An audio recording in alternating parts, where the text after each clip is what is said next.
Greetings, fellow flameouts and first boots. Tiki here, And Casey. and welcome to the pre-merge check-in for Survivor 41 of Survivor Storytellers. Oh my god, that's such a bad Penner impression. Jonathan Penner, you have a more than 0% chance of actually listening to this, so I apologize, sir.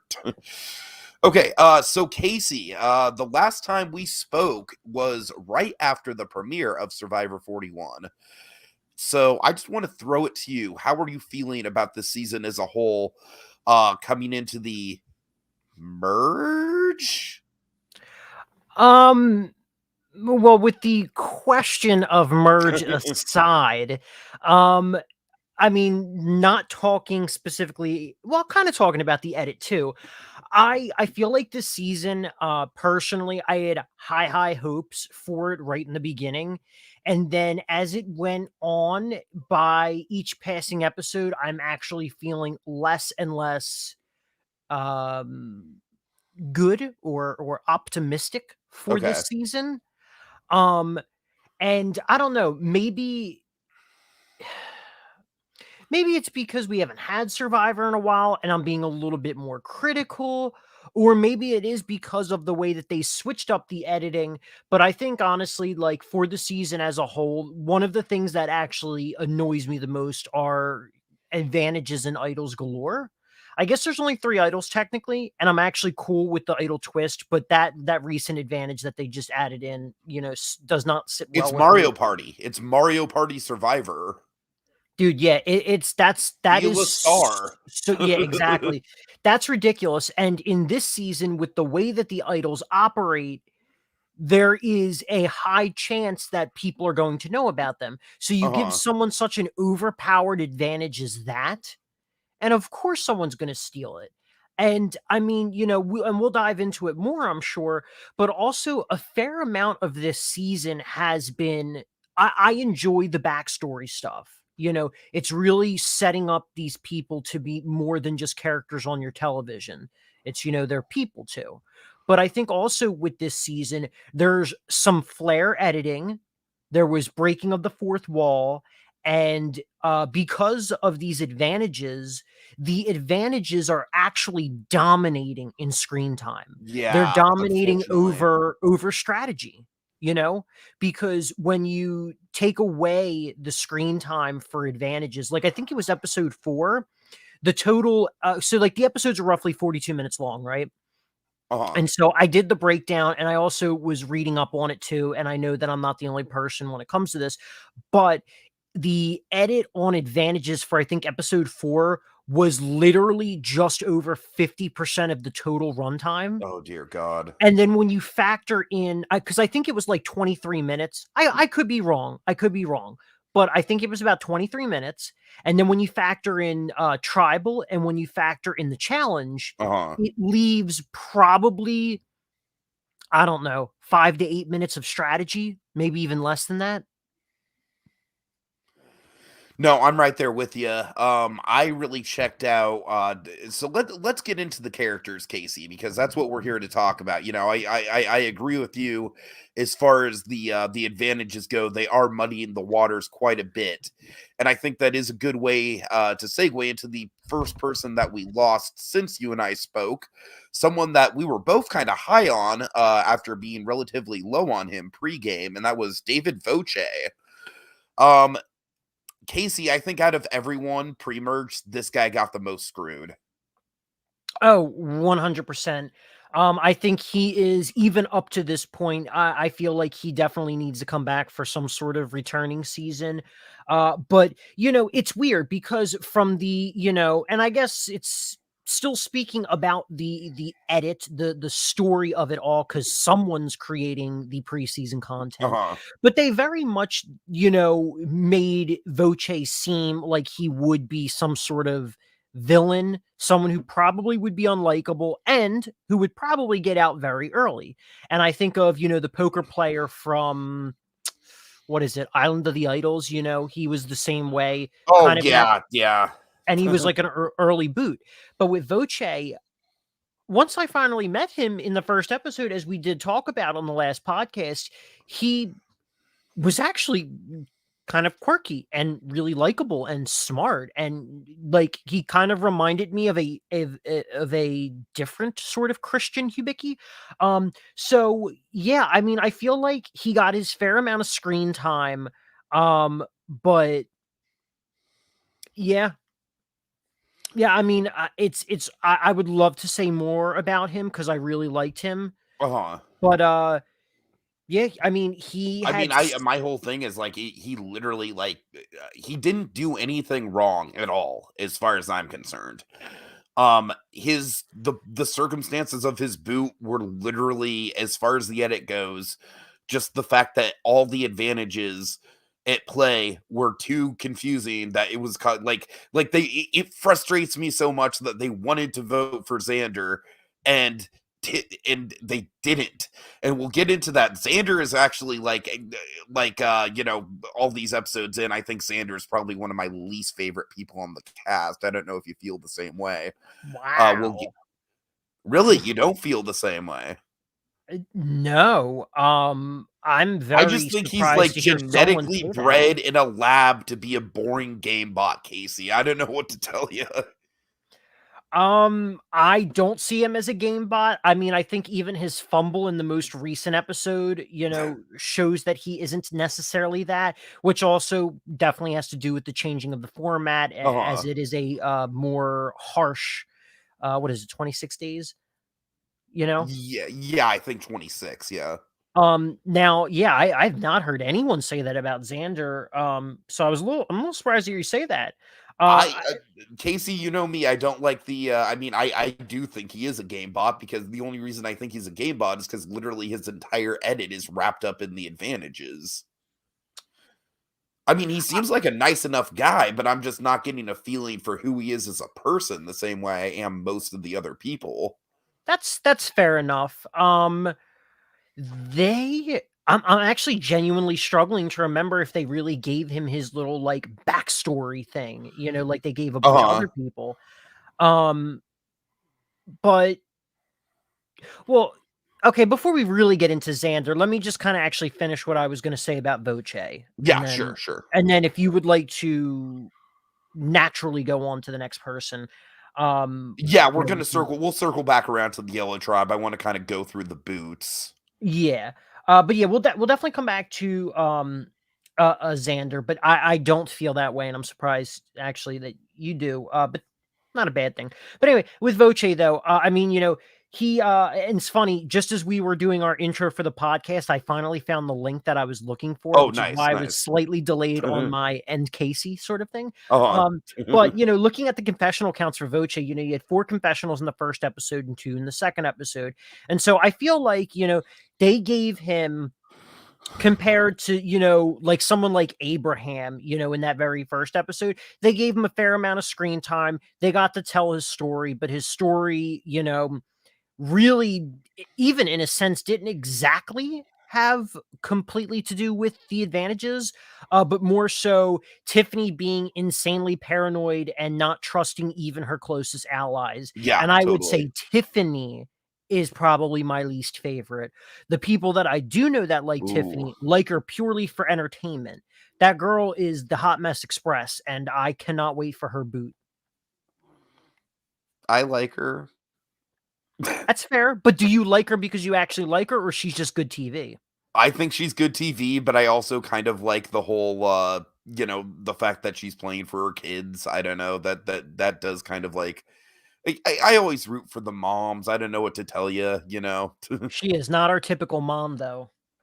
No, she's not, but I kind of like that. But we'll get back around to the Yellow Tribe. Yeah. So let's talk about a dude who I like, you and I just agree, like, absolute casting gold right here. Mr. Brad Reese. Yeah, Brad was absolutely standout. Absolutely loved him. That guy came to play. He had one of the highest individual confessional counts of I'm any not episode. surprised. His boot episode, he had 10 confessionals, which far, far exceeded anyone else in that episode. Uh-huh. So yeah, I really liked Brad. I think they were giving him, definitely a fair but almost comical edit. Even going back to his very first episode, I even mean, you and I hints of kind a of both very agreed Tony episode 1, edit. it's like, okay, this guy's screwed, but he's gonna be fun for as long as he's here. Yeah, but you know what? He turned out way better than what I would have thought, and based on our conversations Well, and I what we mean, saw I in the first honestly think episode. that scene at the well, like, the scene where he's, like, narrating about, like, "Oh, if predators, they'll close their eyes, and people don't see them if they close their eyes." It's some sort of echo. I lost it. I absolutely that was, oh my god, that was such a fucking wonderful confessional. It was so great. And just seeing him like squinting his eyes with like the shit-eating grin on his face. It was such good TV. Yeah, I mean, you know what? I as comical as I found that whole scene, that confessional and everything, I don't know, maybe that really is something within the hunting community because I mean, I'm not a hunter, so I know nothing about that. But yeah, I mean that gave me and it wasn't just the hiding aspect of it, but his like wild running down the beach sort of thing gave me very much Tony edit, especially in Game Changers when he ran to the well and tried to dig a fucking hole in the ground. And He is very much like he does give me Tony Game Changers Tony vibes specifically, and that's a very distinct brand of Tony. yes, but you know what? I think he would, if he would have lasted longer, and even for his short run, he was, and I really don't want to fully compare him to Tony, but would have been more likable version. Mm-hmm. Okay, next up, let's get to maybe the new Reichenbach. Oh, JD. Yeah, I am so conflicted about this one. And the reason why is because my whole fantasy league aside, because JD was not only in my team, but he was also my sole survivor pick for fantasy. I actually genuinely really liked his preseason content. His preseason content made him seem like he was going to be a really good player, like all around physical, social, strategic. He's the right kind of super fan, but Mm-hmm. as we actually saw, he's the wrong kind of super fan. And I feel like with JD's edit, they were throwing me off personally because I felt like his initial stuff, they were actually setting him to be an early boot, but then probably by episode 3 I started to think, okay, maybe JD actually will go like mid game. He'll go a fair amount. But then obviously he ended up getting out on the 4th episode. Yeah, I always kind of viewed his edit as either he goes out early or he kind of like makes it to the end is kind of a fallen angel. Either way, I kind of predicted that his edit would end in tragedy, and it did. But yeah, I really do think that his energy out there was very infectious, and it was almost infectious to the degree where it was like, okay, like, take a step back. It almost kind of reminded me of a certain player who played your online reality series that you're talking to right now. Prometheus. Casey, I just want to apologize. I totally blanked on putting the links in the description of the last one. They are there right now on this one. So you want to give a plug right now that we're at one of the big highlights of the pre-merge? Yes.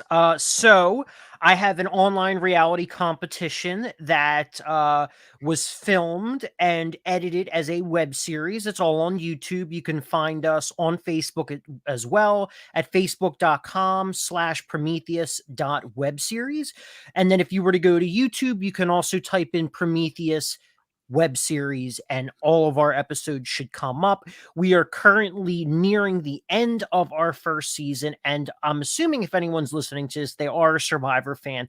Our first season is based off of the first season's format of Survivor. So, if you're a fan of old school Survivor, you very well might like this. And then as we move forward, it will very much steer away from Survivor as it becomes its own thing.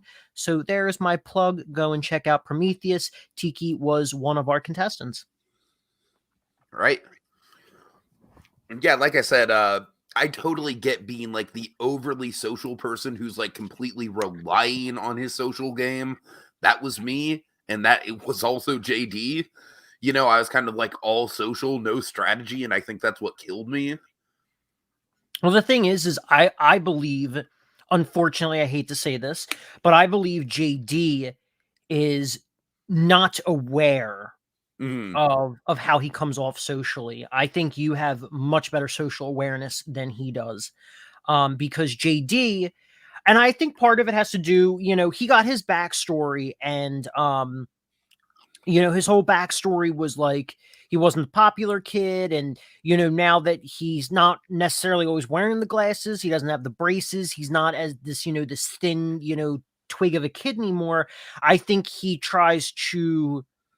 I think he's feeling himself a little bit, and he exudes a little bit of overconfidence, kind of like a fake it till you make it sort of thing, but people pick up on it, and it's one of the instances where he just can't do that. And so I think that's where he fails socially. But as we did see, though, as he was going along, people had accepted him for him. They Mm. accepted JD for who he was, but I think the whole advantage thing did not help. I'm I think telling you, that man, this season it's like I really feel like the winner is going to be someone who doesn't touch advantages the whole game. That's kind of the vibe I'm getting. I mean, if that's the case, then two of the biggest front runners would be Shan and Ricard. As we had seen, they do have advantages. Now I will say personally with JD's episode, so episode 4, I felt as if that was a slightly Shan didn't come off as her typical lovable villain in that episode as much, because it almost felt like she was, and it's fine. I'm not knocking her for this, because I know the online community is very split on Shan right now. But while everything she did was viable, I do feel like it almost, I don't know, it almost just, I don't know, rubbed me the wrong way just a little bit. I was a little upset with everything that happened with JD, but she managed to get his advantage twice, and at the end of the day, that was his own stupid fault for giving it up twice. All right, anything else on JD? No, I think that's it. Okay, really quick, we're about to get to the power players on the Green Tribe, but let's address Genie. So her edit, like based on what I saw in episode 1, it played out pretty much exactly how I expected it to. I actually, I was, my expectations got subverted towards the end. I think the first couple episodes, definitely what I would have thought of Genie. But those last couple episodes, when she really needed to pull out the claws, she did. Because I almost feel like Genie's plan was play under the radar, stay in the majority, play the social game, but without playing it too hard. That's what I felt like. That's what I feel like they were portraying her in the show, especially those couple episodes. But definitely, by episode 3, you got to see a little bit more of it. Episode 4 with JD's boot, you really started to see her trying to play. And that 5th episode, love Genie. Favorite person of that episode. Really? Yeah, I think you know what? I think Genie is one of those people that might actually do best when she's up against a wall. But I I think really wanted her to take that shot in the dark, man. she should have. The thing is that Mhm. what do you have to lose? Because it's a 1 in 6 chance anyway, and you lose your vote. if you're going home at a 2-1 vote, Right, why exactly. not Yeah. just do Yeah, it? it's like you pretty much lose your vote in that instance regardless. And the thing is that, like, let's just say for sake of argument, Shan would have voted for Ricard, right? And Ricard, or okay, hold on. Let's say both of them were to vote for Genie, right? She Mhm. takes the shot in the dark. Her vote doesn't matter anyway because she's going home. But if she gets safety, then she's not going home, and she becomes probably the sole vote to. Actually, I don't really know how they would do it in that instance, but she would then be immune, and so Shan or Ricard would go home, which would probably leave it to be her sole vote on who goes home. Correct? I'm gonna say yes. Well, okay, so to make it seem a little bit more simplistic, because I know I just kind of threw out a bunch of words there. So let's just say, for sake of argument, everything happened the way it did. So Ricard and Shan vote Genie, right? Mhm. Genie's sole vote does not matter because she's going home 2-1. If Yeah. she takes the shot in the dark, like I said, it didn't matter anyway because she was going home. But if she takes the shot in the dark and she earns herself safety, she then becomes the sole vote to decide, is she going to get rid of Genie or is she going to get Right, rid of I see what you're Ricard? saying. Yeah. Yeah, yeah. But let's just say it ends up being a tie, right? And she loses her vote, right? Then it's a tie again. One vote for Ricard, one vote for Shan, and You know then what? I'm she glad you mentioned that because I was actually kind of wondering. I was doing the mental gymnastics on this myself. yeah. So I mean, it really doesn't like there's almost no scenario in which it really hurts her unless somehow the one person who would vote for her in an initial tie would then choose for her to go home. But it's kind of a gray area. I mean, I could maybe see the whole JD thing, her not doing it. And obviously it's a good thing she didn't do it then because JD was the vote. But she should have done it with the fifth because she should have known that Shan and Ricard were as thick as thieves. Mhm. So yeah, And I mean, overall, I really liked her. She was honestly one of the preseason favorites of mine, just because she felt like one of the most real people, and I kind of gravitate to people that are just kind of themselves. They're not trying to put on any sort of flashy persona. And absolutely. I really like that about her. She does like keep it real, you know. So Yeah, I mean, I really like Genie. I do. I think the last two episodes especially made me really like her. And just also kind of running through her confessional count. Two confessionals the first episode, no confessionals the second, 1, 4, and then 4. mhm. She had one of the higher confessional counts in the fourth and fifth episode. So I feel like we got a chance to really know her, and I'm not upset about her gameplay, and I hope she is happy with how she was portrayed. All right, so let's get to resting bitch face Ricard. Yeah, Ricard, I think as You guys are a usual, piece of work, man. yeah, I'm not a fan of Ricard. I know there are some people that like Ricard. Um I feel like most people that I know don't like Ricard. Some Casey, when people you pointed out the resting bitch face thing, I just want you to know I cannot unsee it now. And every single shot he is in, he just looks so unpleasant. Yeah, 100%. It's very rare that he is smiling about something, and if he's smiling about something, it's usually about something like almost sinister or Yeah, yeah, totally, totally. and so once again, I feel like, the Shan and Ricard thing, Ricard is definitely an unlikable villain and Shan is a likable villain. I feel like Ricard has consistently been portrayed as that, you know? And here's the thing, knowing what we know about Ricard in real life, there's all the reason in the world that they could edit him positively if they wanted it to.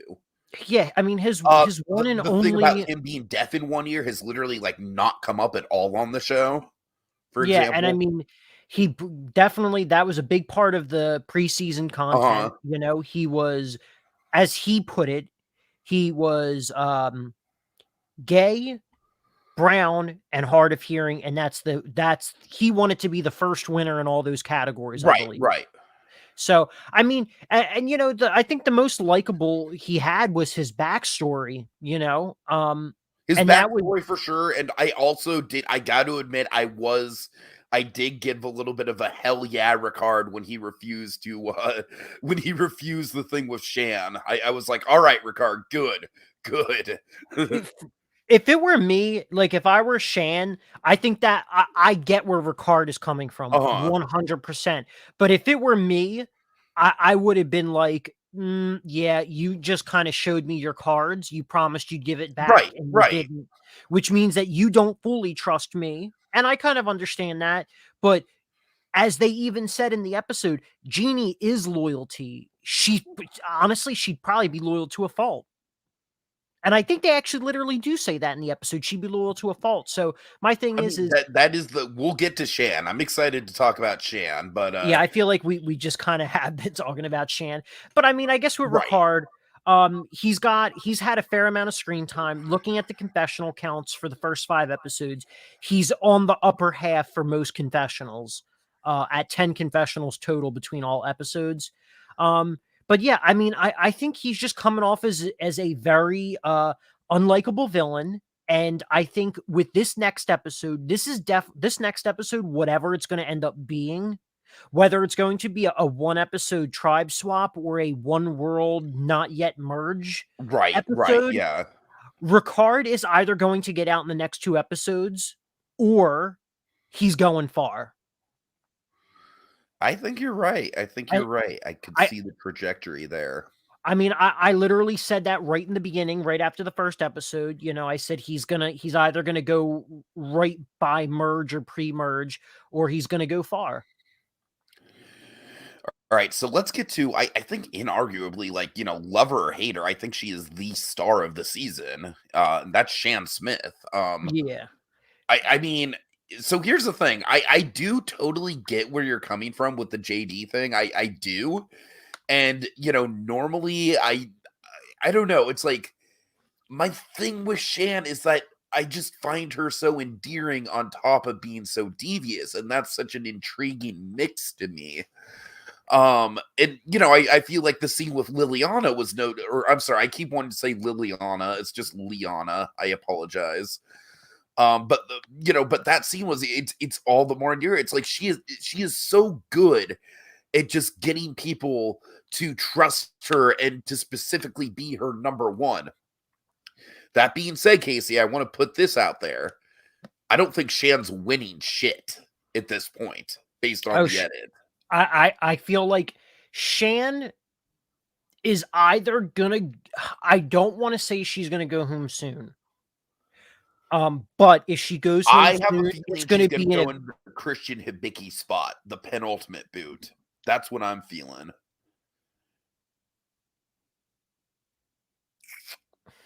I could see that. Shan has had more screen time and confessionals than anyone in this season. Uh-huh. She's at 30 confessionals. The Oh second my place for god. Yeah, confessionals is that's 21, ridiculous. and 21 is Evvie. And Uh-huh. honestly, the vast majority of Evvie's edit has actually only been the first 2 episodes. But with Shan, though, she's either going to be the pre-merge standout, and she's going to go out in a big way, or she's going far, and she might be the fallen angel of the season. I have a fallen angel pick locked in pretty firmly, but we'll get there when we get there. It's a ways off. But I mean, I don't know. For me, I love her as a character. I absolutely love her, and I like. I give me a screen time hog like this 10 times over, versus a screen time hog like Russell. You know what I mean? It's like I love Yeah. it. It's like I think her personality is so dynamic. But that being said, I think she's way too out in the open of being a huge threat. I wanna plant this flag, and then we can move on to the Yellow Tribe. What do you think of the idea that Ricard and Shan, like for the first time in a long time, I feel like we have a legit villain duo. Like, I feel like it's the first, it's like the most prominent one since like maybe Coach and Tyson or something. You know what? I actually really have to think about that. Because of course they did pretty much pull a Matt Singh now. They are kind of like the Malcolm Denise of the season. And it's just very interesting because, of course, Malcolm and Denise had a very positive tinged edit, and these two, as much as people are divided, they either are love or hate on Shan. She is, she is a very negatively toned character as far as edging goes, at least. No, I'm yeah, I'm a little speechless because I'm really trying to think. Uh-huh. I mean, there have been a couple Like villainous Russell Parvati, duos. I guess. I But mean, yeah, that's still pretty far down the line. but yeah, I mean, if you go back to, I mean, Token Chain, sure, you can say that about them. Heroes versus villains. I mean, there was a couple villainous duos together, but also not all those villains exactly played villainous games Uh-huh. that time around. Because you had Sandra and Courtney that season, you had Tyson and Rob that season, I you had think Russell Parvati and Parvati Russell is that like the season. villain duo that season. Oh, 100%. I mean, Yeah. obviously, you could even look at the Black Widow Brigade. Well, I mean that predates Token Chains, but some of those women, and you could even say what they did to Eric was very villainous. I don't know, but yeah, I mean, at least in the most recent seasons, there hasn't been one. So yeah, that is like probably the main thing that I'm gonna track with Shan and Ricard moving forward is their status as a villain duo. I'm very intrigued by that. I don't trust Ricard. I don't. I think Ricard will be straight up a villain. And Shan, even though Shan right now is a likable villain, I do think at the end of the day, if she gets out, she'll go out a hero. Oh, I I can totally see that. Yeah, I yeah. mean Wh- they've already given her like two or three like really personal moments. Yeah, and I mean, I think it was very, very interesting and unexpected. Her most recent in the most recent episode where she was like, yeah, like I joined a gang, my mom was a drug addict, and then I found, religion and became a pastor. Uh-huh. Awesome story. Wasn't expecting that. I I knew also she was a really connected to the story of her going through the divorce and having to pick between her mom and her dad. Like, honestly, Casey, like that was raw, and that really is like a great description of even me, like like I didn't really get too far with Prometheus, but like playing ORGs, where they would last for months, I did kind of get that feeling of like it freaking sucks to vote anyone out at a certain point if you play with them long enough, no matter who they are. You know what I mean? yeah. So I really do think she's just a very vivid character. She's got a way with words. She's of course the villain hum. I mean, I don't know. I still I don't think she's gonna win, but I'm totally like I think she's easily like I mean, it's funny because everyone like we had that phase of like, oh, I'm the next Parvati. No, I'm the next Parvati. It's like without even trying, I feel like Shan has kind of stumbled into being the most iconic female villain since Parvati, hands down. Yeah, but I mean, as of now, we could say that. But once again, I feel like just like her own personal story, this could be her going from villain to hero. Sure, And then sure. also, I just want to make a comment. You said earlier, oh wow, I just lost my thought. You said earlier something right before we got on this topic. Um, oh my god. I wanted to disagree with you on something, and I had a really good point about it too. Okay. Um, well, if I think of it, I will circle back to it. But I guess on that note, we could probably just move on. Okay. All right, so let's go to the Yellow Tribe. We got Evvie. What are your takes on Evvie so far? You definitely mentioned that she was very much a, most of her confession, like she was a huge character in the first couple episodes, and then kind of fell back a bit. And I agree with Yeah. you. Like to me, I think given the type of player that they are, and given, I will say, like, the best way I can describe how I'm reading Evvie's edit right now is I was honestly expecting them to, like, I was expecting them to be like a way bigger screen presence than they ultimately are, given the fact that they've been pretty quiet the past few episodes. Well, yeah, with Evvie, I mean, Evvie dominated the first 2 episodes, and it Uh-huh. makes sense because the first 2 episodes, the Yellow Tribe went to Tribal both times. So Evvie's confessional count in the first episode was 9, and then was 10 in the second episode. By far, the only other person, the second highest confessionals in the second episode was 4, and that was Xander. So 4 to 10, that's a dramatic difference. And then 9 in the first episode, and we've already talked about that before. But then had 0 confessionals in the third, 1 in the fourth, and 1 in the fifth. Which the first 2 episodes, yeah, she just dominated, or they just dominated, because they're non-binary. But with Evvie, I really liked Evvie the first episode, and then the second episode, I didn't like Evvie so much. Because of the Voce thing, and it's not just because I Uh-huh. liked Voce, but I felt like, to an extent, what Evvie was saying was kind of valid, because generally speaking, women tend to get sort of looked past. They tend to get voted out a lot more, early on, because they're seen as weaker. And so, like, I get it. I do understand that point, but also, luckily, which it came very close to it, the Green Tribe just fucked up 2 times in a row, or 3 times in a row, and they were able to boot, obviously, Brad, JD, and Genie. But yeah, I don't think Evvie is that great of a player. I think she is probably the best on the Yellow Tribe. Mhm. But I think she's thinking way too hard about,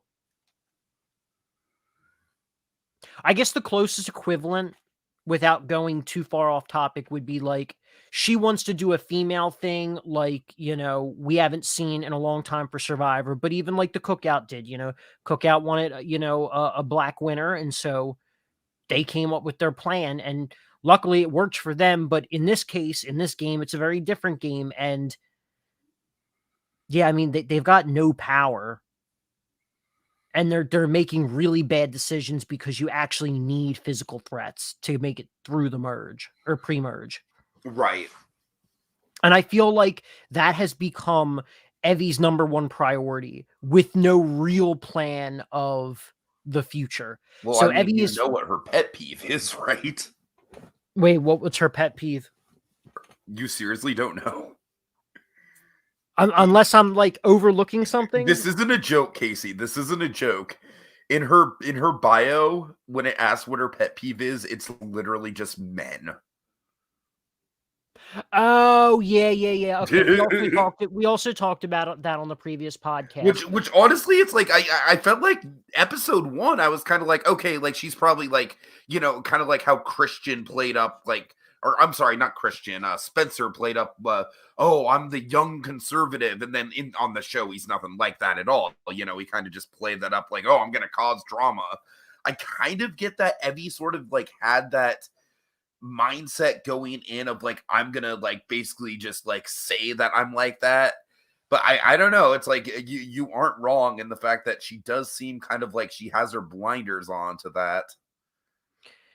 Yeah, I mean, I don't know. I feel like Evvie's playing an okay tactical game, but a horrible strategic game. Yeah.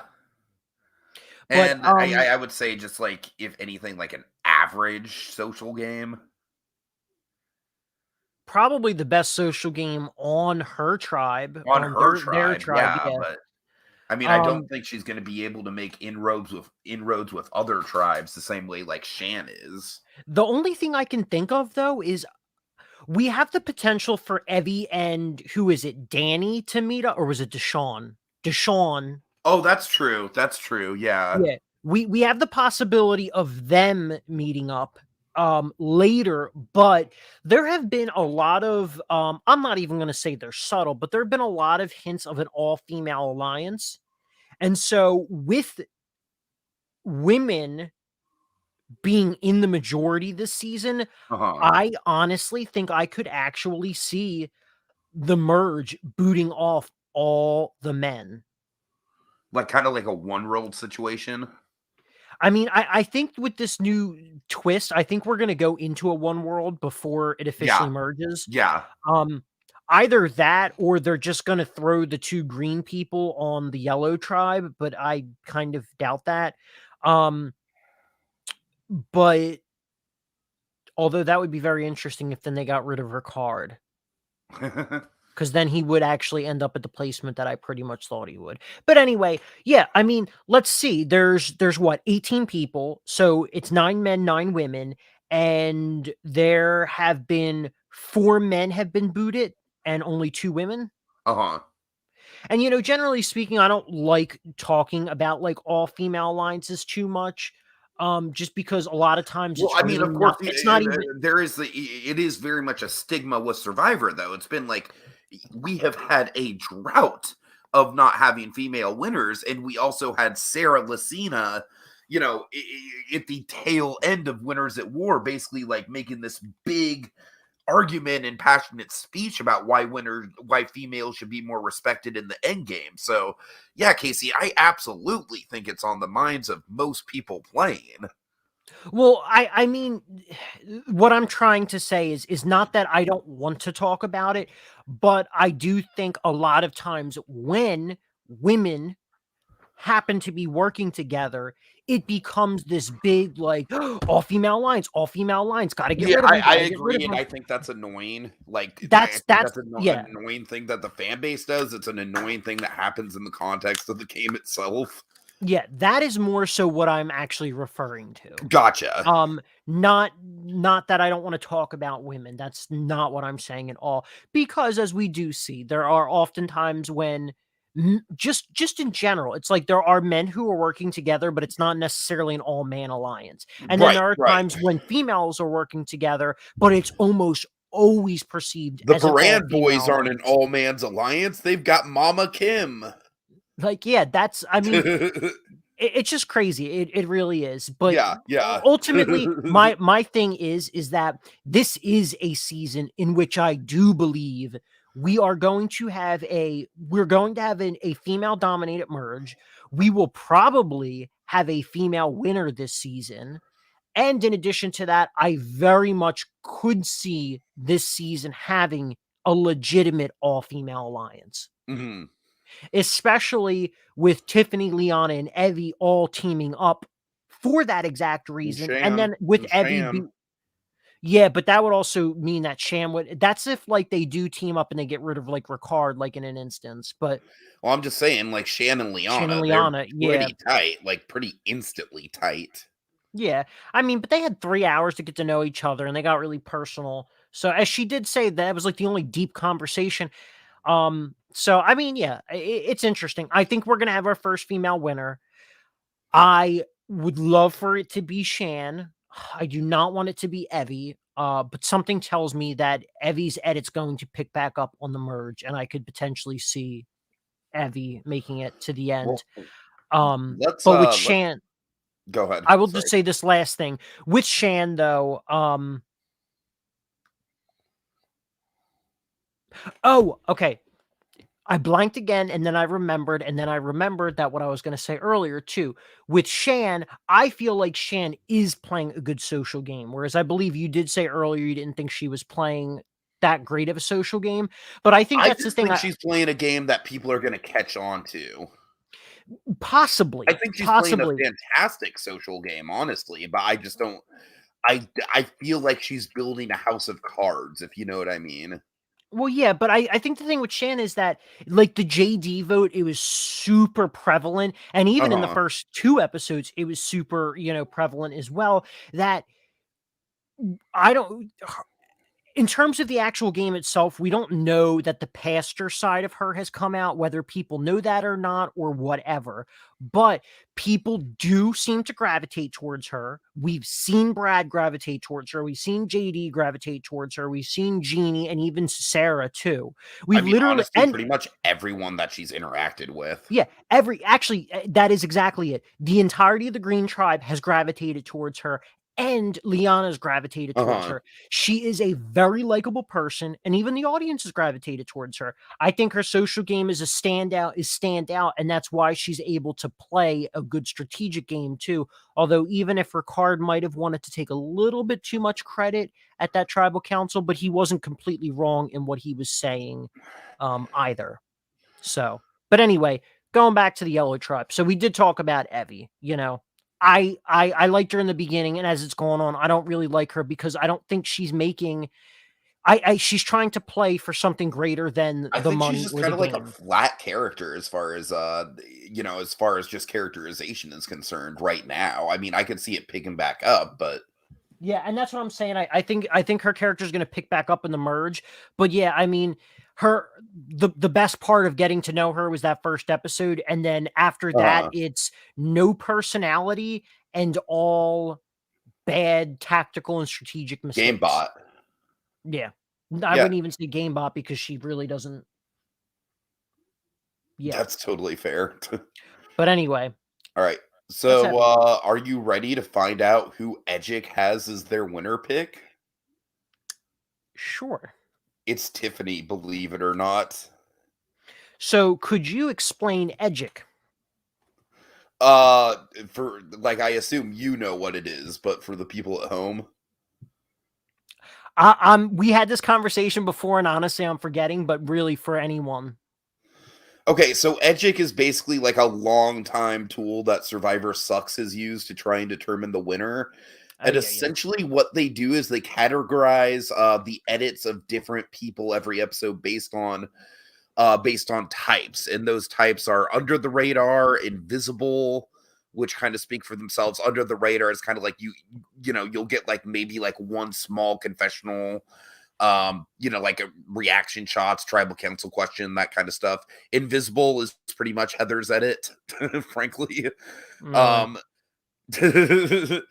Then middle of the road, which is basically just narrator, complex personality, which is pretty much strategist, and over the top, which is pretty much Brad. So, but basically, Casey, they haven't really used it as like a formula in a long time, but they used to. It's like, okay, so people can have such and such many complex personality episodes, such and such many MOR episodes. But the logic for Tiffany right now is that she has a clear end game goal in mind, and that she has a winner's quote at the very beginning with I'm gonna win this for my kids, yada yada.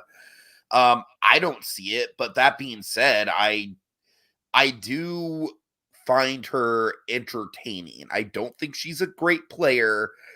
I find her really entertaining, though. Her interaction with Xander kind of cracked me up. Yeah, I mean that moment was entertaining, and also going really quick, just to make a quick note about the Edgic stuff.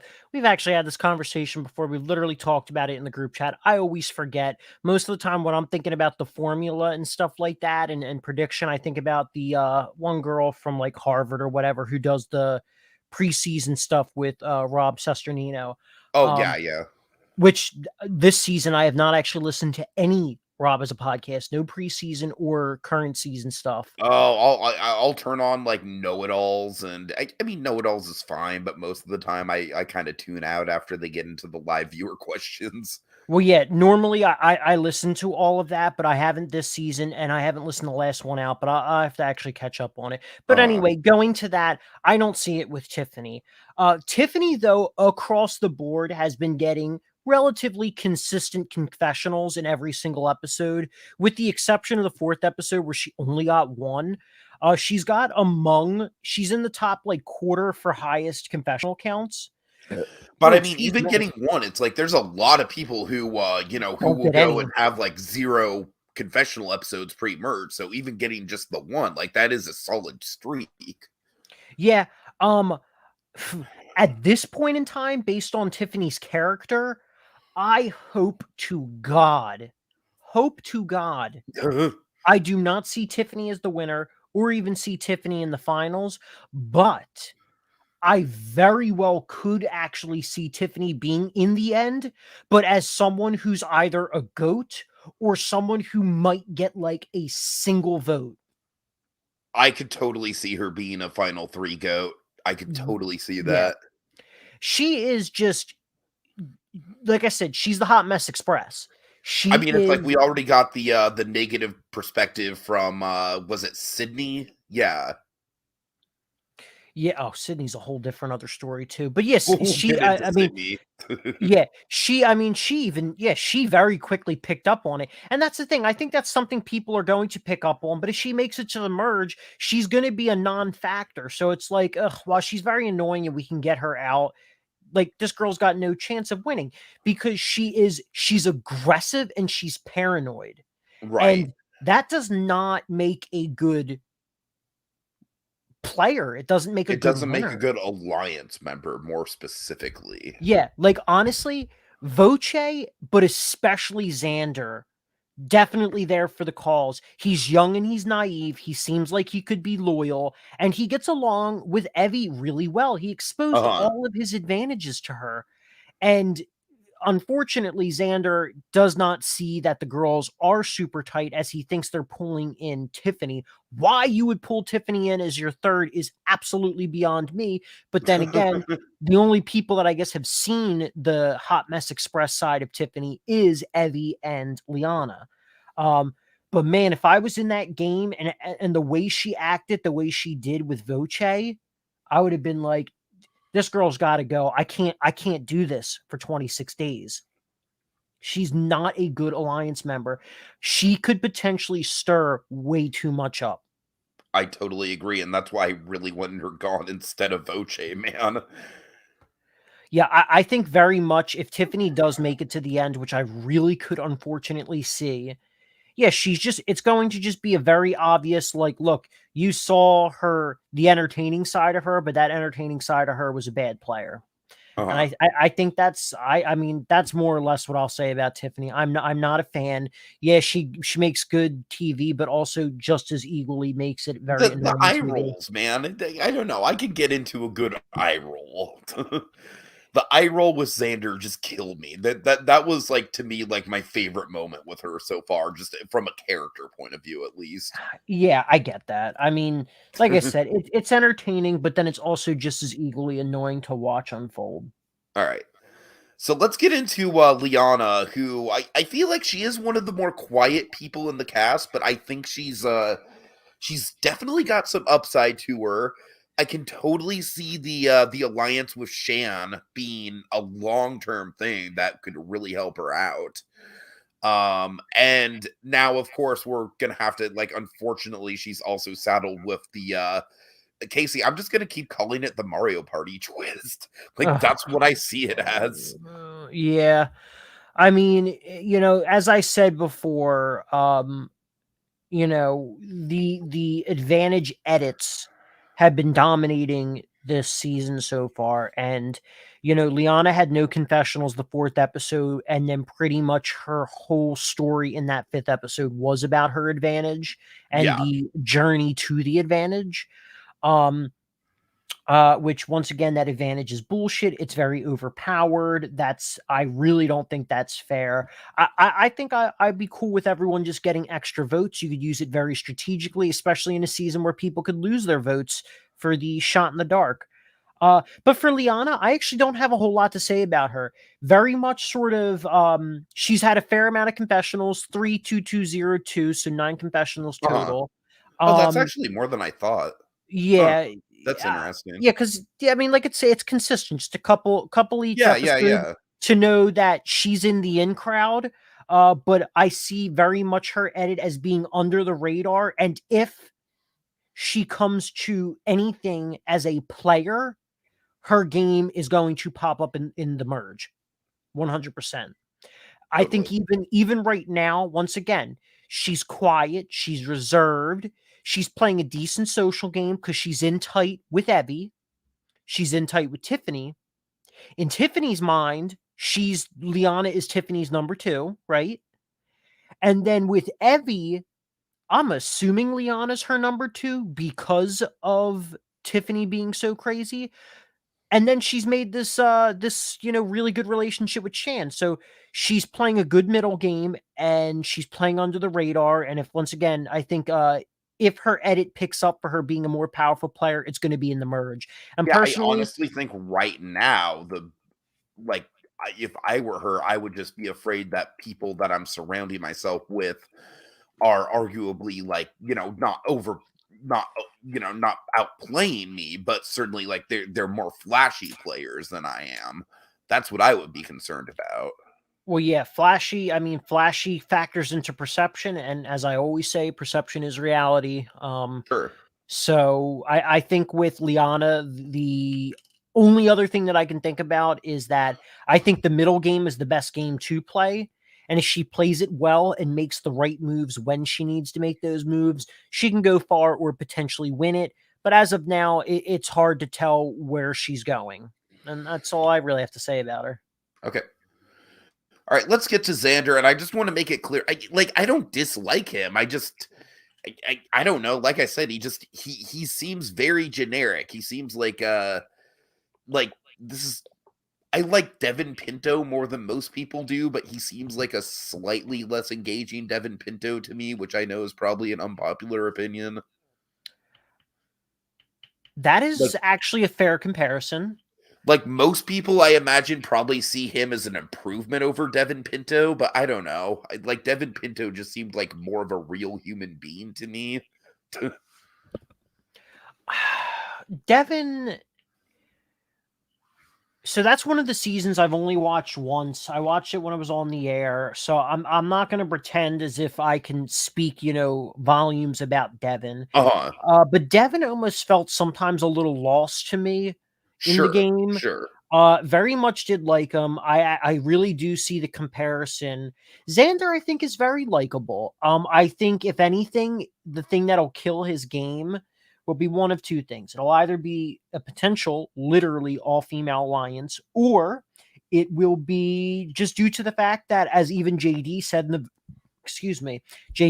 the very first episode, typically young players don't make it very far, and it's going to be a thing of him being maybe just a little bit too naive, and so I think that's what it's going to come down to. Right.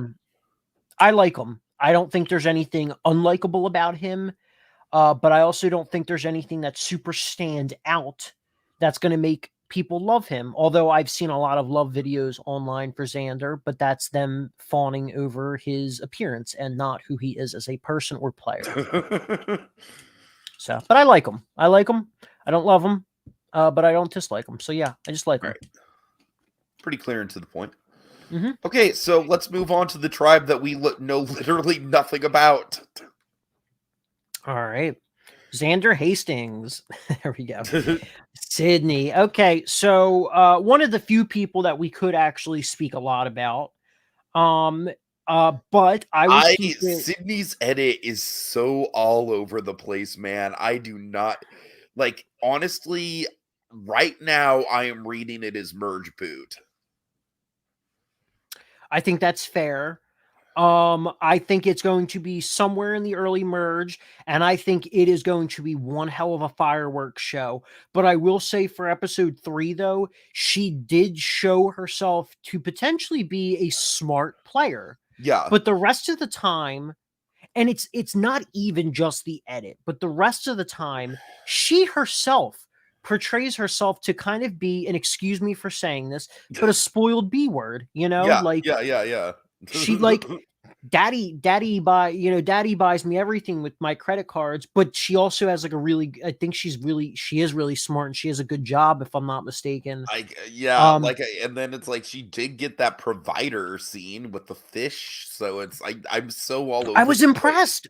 I was really impressed. I was too. That's the thing. Oh, look at that! Like Sydney being the Rupert of the Blue Tribe was not on my bingo card this season.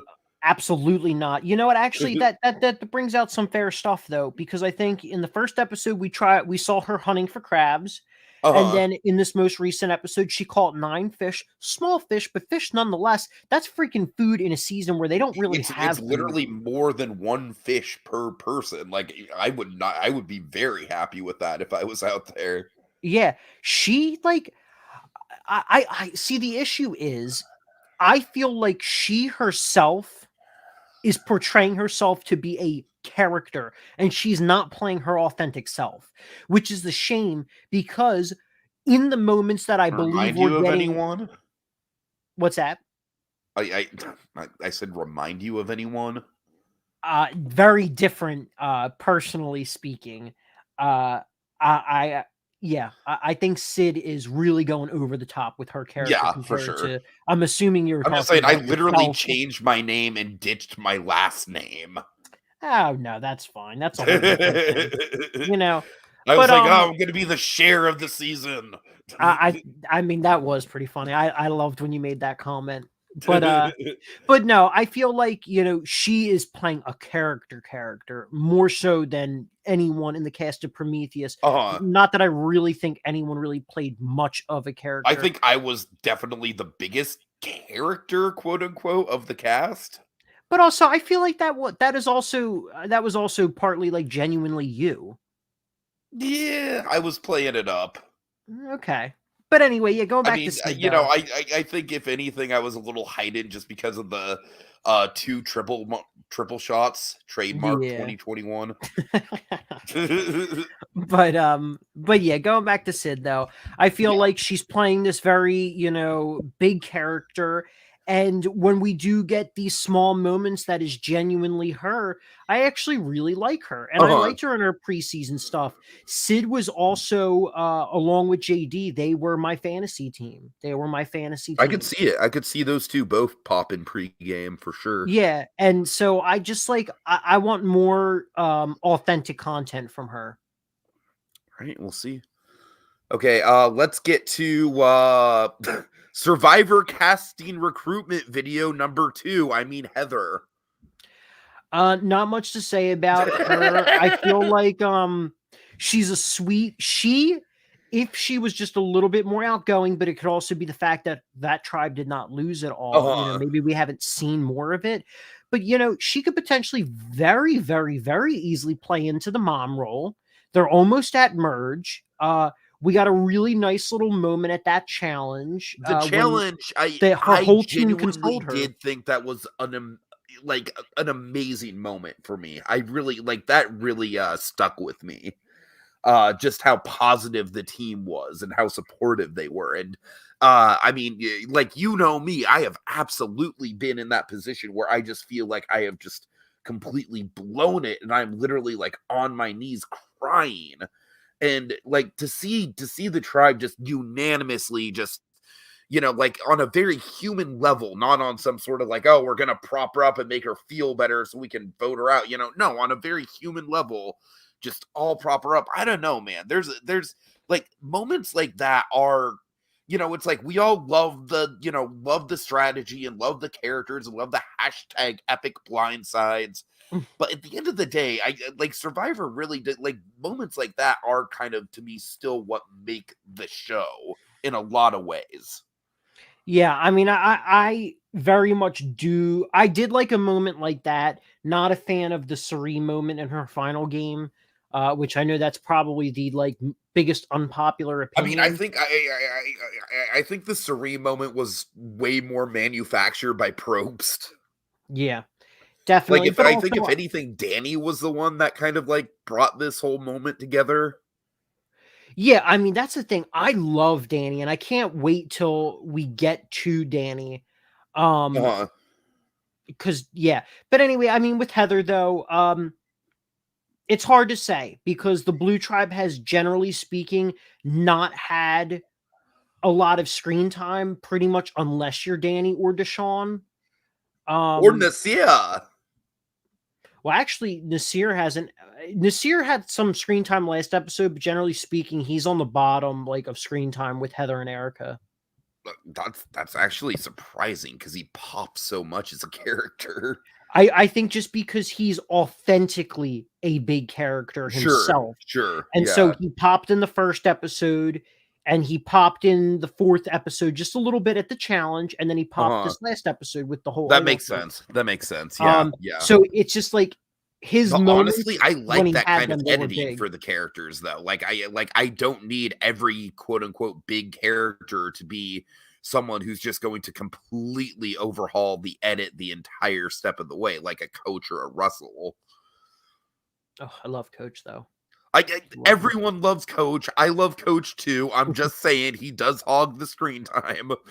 Yeah, that's fair. I mean, Russell is the biggest, screen hog there is. But then Well, again, in that could, Prometheus, like I knew this was never going to make air, but Andrew and I before the tribes even got together, like he was asking for unpopular Survivor opinions, hot and takes. I dropped like an atomic take where I was like, yeah, I'm not really heroes versus villains, like it's fine, but like I feel like any season that just has Russell just dominating the screen time is just gonna like I don't consider it like top 5 for me personally. That's fair. Which also Andrew does run a podcast called Hot Takes. No, He does it I every know, I know. episode. I But would like to be on it at some point. Andrew, hit me up. but yeah, with Nasir though, he is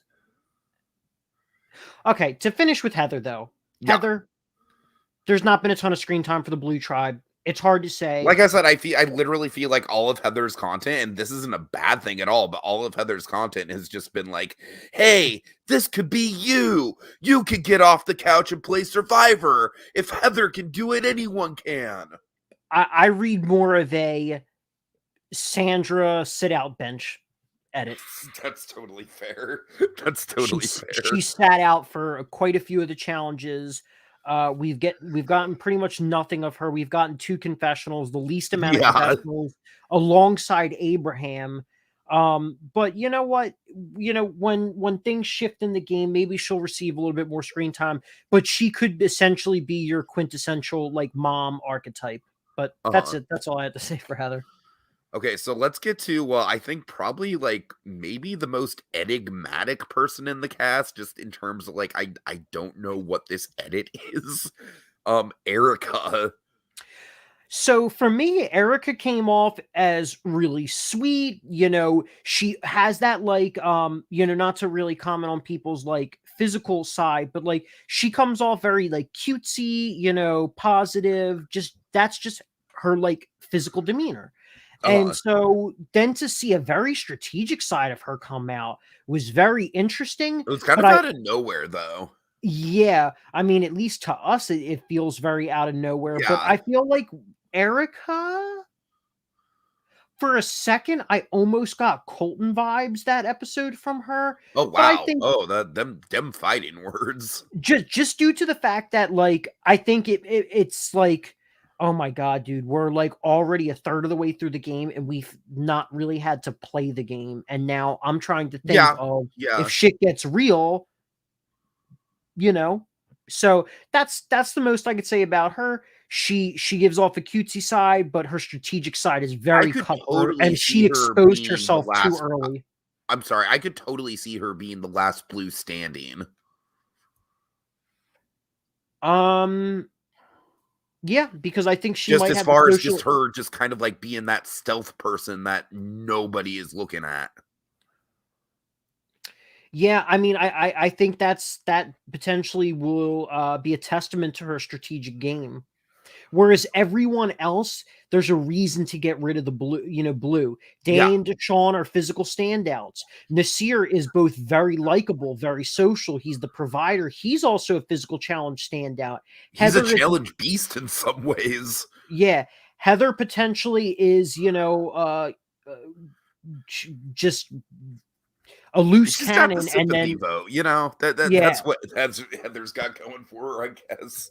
And Heather is either the ideal goat or she is someone they take out, right before merge because there's just no reason to keep her.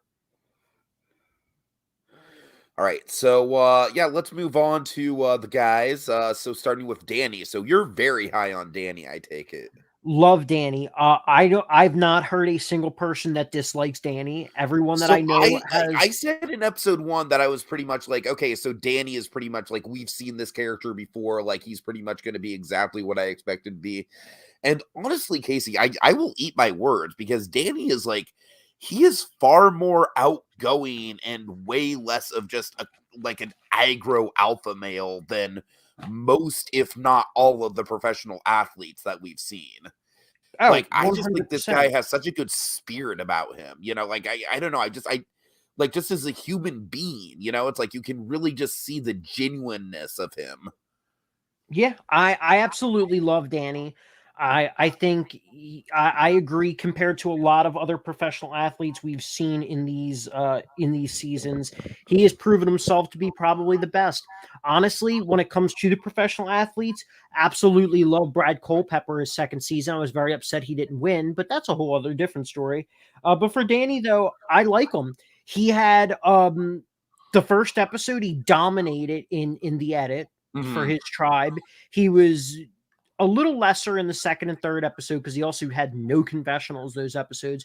But I think he's the leader. He's someone who everyone gravitates toward, everyone likes. He's positive, he's physical. I think he does have a little bit of a strategic side to him.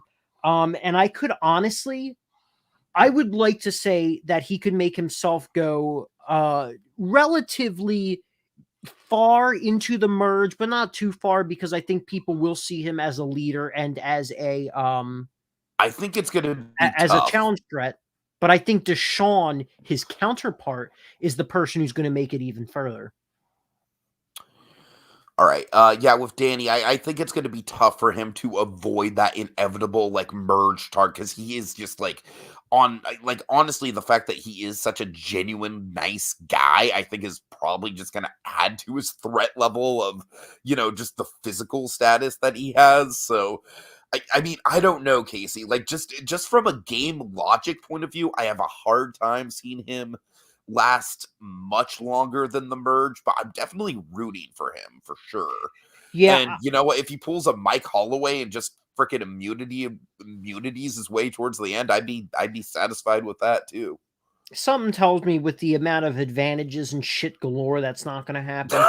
I, I, I I mean, don't. immunity is immunity. It's like that. Like you can't like you can Yeah, take but away a hidden immunity item. Can you take away like an individual immunity necklace? I will be severely pissed if they do that. But I know, I I, know. I I think the thing is that you could get an advantage in a challenge, and that could really Uh-huh. turn the tides of the battle. But you know what? I just kind of very randomly thought about it. To an extent, Danny, because he's this really big sort of alpha male, but not a douchey alpha male, and he's a Yeah. really nice guy. He almost potentially reminds me of the nicotine era of James. Ooh, I could see that. Yeah, You know, yeah. because obviously nicotine, no nicotine patch James was the most villainous James Oh we got. god. But Yeah, that was a oh man, that was a heel turn. yeah, that really altered my whole perception of him. And after I Oh saw yeah, I him don't blame you. in Heroes versus Villains, I was like, nope, I don't think I ever care to see this guy back. Uh-huh. Uh-huh. I don't think the show does either, frankly. Yeah, but But I mean, he's still often brought up, for his China immunities. yeah. But anyway, that's kind of what I'm thinking about Danny. Okay, so let's get to Deshaun and man, I mean, this guy's got decent content, but like, and I do agree with you that I do think like from a game logic point of view, he's probably set to go further. But I really just can't shake the fact that like he is so Danny's sidekick. Yeah, but isn't that the best place to be? Yeah, You're the number 2, but not the number 1. He's got a sure. shield. He's strategic. He's likable. He's physical. He also is in the top, quarter for, he's tied for number 4 with the most confessionals. He has had a fair amount of screen time. Honestly, if we do end up having a female winner this season, I think Deshaun will be the last male standing. Okay. Yeah, I'm I not don't as think high on him, and I don't know why, honestly. I wasn't at first either. Deshaun, I did not like Deshaun in that first episode because of the whole Nasir hidden immunity idol incident. Yeah, And he kind of he's like the more sinister side of Danny. sure. So that's kind of, I mean, I would love to say more about Deshaun, but I think I've really just summed it all up for him. I think he's getting a fair, relatively consistent edit, except episode 4 where he had 9 confessionals, which is like a shit ton. Uh-huh. Um, yeah, I think he is Danny's number 2, but that's exactly where he wants to be. I think I this mean, you man do is make a good smart. argument for that. Like, I always saw the Danny's number 2 thing as like, like the whole thing of like if they go to the end together, but like obviously, like it's gonna be very difficult for Danny to get to the end, as we already established. So yeah, I could absolutely see a path where Deshaun sneaks his way to the end. Yeah, Deshaun's not stupid. I think if Deshaun gets towards the end with Danny and he finds the shot, he'll take the shot. I think Deshaun is smart. Sure. But I mean, Steven wasn't stupid either, and the shot never came. That's true. I That just is don't think they're true. going to let Danny eat anywhere close to like the spot where they were aiming for JT, though. No, but like I said, I it's going to be a female dominated merge, and even I think in the last episode they talked about potentially getting rid of a woman because of that exact reason. But I'm telling you, it's going to be a female dominated merge, and I really think the final 3 is going to be all women, and this is going to be a female winner. Right. Okay, so let's get to the final person, and that is Nasia. Absolutely love Nasir. There's nothing to not like about him, This but guy, he ironic. is like, I feel like he's so freaking likable that he's like Rupert 1.0 levels of just like jump off the screen. I just want to give this guy a hug. He just radiates positive energy. Yes. I was recently talking to a friend who was not high on Nasir up until the 4th episode. He really didn't care for Nasir. I actually know a couple people that don't care for Nasir, which is surprising to me. But he said it best. He said that Nasir is kind of just like a big kid.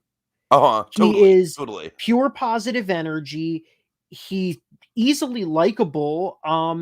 Both from an audience perspective and I feel like in a game perspective as well. I think he's got a little bit of strategic chops and he's got that physical side to him. He is in so many shapes and forms.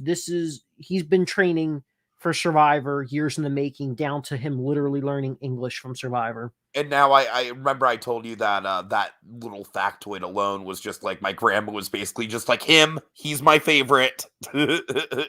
Yeah, I And mean, I very like it's been a little bit of a roller coaster with him. But I'm gonna lay this down right now. With all the stuff early on about like, oh, is he gonna paint a target on himself? Is he overplaying? Ooh, that it's very David Wright-ish to me. So I don't know how it happens, but my read on Nasir is in fact Fallen Angel, and I hope to God he lasts that long to get to that spot. yeah, I would love for him. Once again, I have no high hopes for him or most of the men, but I very, hope that he makes it far and that he potentially comes back at a returning season. Because I mean, like I said, he's just likable. He's all around likable. I mean, I think that the most standout, like, cutest thing is just in that 4th episode where Danny and Deshaun are trying to throw the challenge, and he's like, "I got it, guys! I got it! I got it!" He's like really picking Right. up, like that is just. He's a great team player. Very like I love him. I absolutely love him.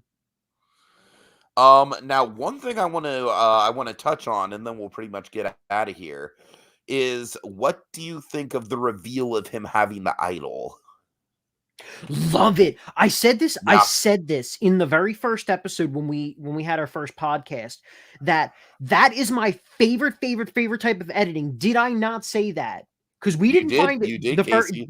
The very first hidden immunity idol that we found, or not we, but the very first hidden immunity idol that they showed in this season was in episode 2. And I said in that first episode, I love when they reveal after the fact that someone got it, because they Yeah. reveal it at the right storytelling moment. Love it. That is my favorite type of thing, because when we're watching, the test phrase and then the real phrase, and then we see him say his thing, I'm like, oh my God, like, I love this. No one on the Blue Tribe knows. So it's just Nasir being Nasir. It was perfect. Like, I love that kind of edit. And you know what? To an extent, I love that Survivor differentiates itself from, that of The Amazing Race and Big Brother. But I do kind of like those moments, that Big Brother has, like where it's a little bit more comedic and it's a little bit more revealing. I want Survivor to do a little bit more of that, just a little bit. And I love that they're doing it with the idols. So what I really liked about it is that, like, all throughout the episode, I was kind of thinking, like, all right, like with the Blue Tribe, we got to see an idol hunt, and honestly, I think that idol hunts are like one of the most like. I like, honestly, this is a good advocate for like cutting them out completely, because it's like it's so obvious if someone's going to be looking for an idol. It's like 9 times out of 10 they're gonna freaking find it. It's such it feels like a waste of time to me a lot of the time. Just the whole like, oh, I was looking around and I looked under that tree and I'm like, you're gonna find it. I know you're gonna find it. Just get on with it. So the fact that we did not have that, and instead on the Blue Tribe we got a little bit more character development, which of course the tribe desperately needs. And then like you said, when the storytelling called for it, we cut back to Nasir, and it's just a quick flash, and then like, oh my God, like how infectious is it, like how excited he is to get it. It's so good. It's so good. And what you said about Nasir with like, like he's social enough, he's strategic enough, he is physical, but more than anything else, he's just a larger than life personality. I mean, I'm sorry, I'm gonna throw the name out there again. He's giving me Rupert energy, and that is not a bad thing. I started my watch on Pearl Islands, and I was the perfect age to love Rupert back then. So, Although, like I think this guy is like and keep in mind, like I said, I do watch this show with my grandparents. So Shan is absolutely like vinegar to my grandparents, but a character like Nasir, in contrast, is like, oh my God, they eat him up. So I have just as much of a rooting interest for a character like Nasir as I do for a player like Shan. And I think I get that's my final thoughts for the episode. Yeah, I get that. I like I said, I just think overall I really like Nasir, and I think without getting a super big flashback, as they, or whatever you would like to officially refer to that as in Survivor, you got that moment where when he found the idol, he talks about, I believe he said it was his daughter, where they would create idol hunts in their backyard. Uh-huh. I told you, this man has literally pretty much been training for Survivor forever. Now, with the Rupert edit, I'll say this, and then I think that is my final thoughts. But it's fine if he's getting a little bit of a Rupert edit. But as much as I liked Rupert in the early seasons, Rupert never truly had the chops to be a sole survivor. Sure. He played too much on morality, and when something didn't go his way, he threw a So tantrum. much for my dreams. But yeah, his tantrums I was not a fan of either. Yeah, I like, honestly, like based on the rule book, I still kind of think like it was a little iffy that he was able to like aggressively like put his hand on Fairplay's shoulder the way he did. Yeah, that was definitely intimidation tactic. Uh-huh. Uh-huh. But yeah, I think that's the thing. That was Here's my thing with Rupert though.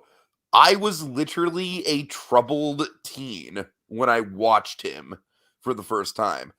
So like seeing him like is like a troubled teen mentor, and seeing a troubled teen mentor that was kind of rough around the edges like that, like honestly for me as a troubled teen in my own right, like seeing a troubled teen mentor who was going through his own set of moral dilemmas, like, it was super captivating. Like, to me, it's like, I mean, I totally agree. Looking back at it, it's like, okay, Rupert, fucking A, get over it, man. It's a game. Calm the hell down. It's like, that's what you do in Survivor, Rupert. You write people's names down. But at the time, I remember being super compelled by both Rupert's over the top likability and the fact that he did have those darker moments.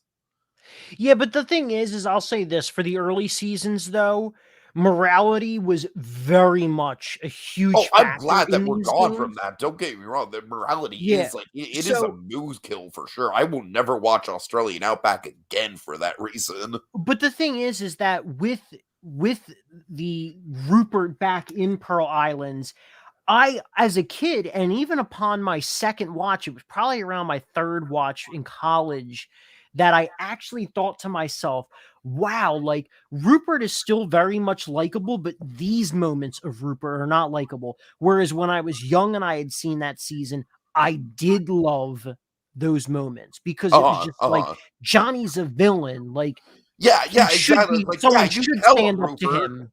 Yeah. Yeah. I mean, But oh god, like, this suddenly became a Rupert podcast, but whatever.